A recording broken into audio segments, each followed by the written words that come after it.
الله جل جلاله وپېژنئ. زما ګرانه وروره او ګرانې خورې، ته باید په حقیقي توګه الله جل جلاله وپېژنې. هغه اورېدونکی الله جل جلاله چې له هره ځایه ستا دعا اوري. هغه احسان قبلونکی الله جل جلاله چې په لږ عمل ډېر شی درکوي. هغه بې پروا الله جل جلاله چې د ویرې او پریشانۍ په وخت کې ورګرځي او پناه وروړي. هغه له ټولو نیمګړتیاوو پاک چې ټولې کړنې یې په مطلق ډول له هره شره پاکې دي.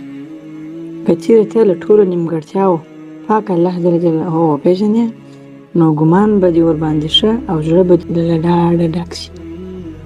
که ته ورشې او له تنګۍ ورته ونالېږې او یا هم ورته فریاد وکړې، رحمت به یې درته پراخه وي.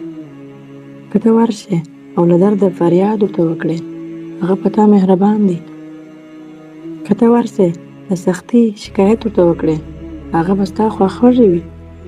چا چې مغلوب کړی یې هغه درته مغلوبوي، او چا چې ذلیل کړی یې هغه درته ذلیلوي.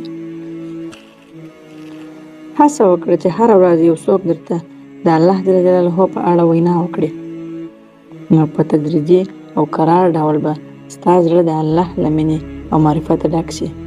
دا چاره ستونزمنه او پیچلې نه ده، ځکه په ورځنۍ 15 یا 30 دقیقې د داسې یو عالم وینا واوره چې د وینا بڼه یې خوند درکوي، یا د یو داسې قاري تلاوت واوره چې اواز یې ډېر خوښ وي.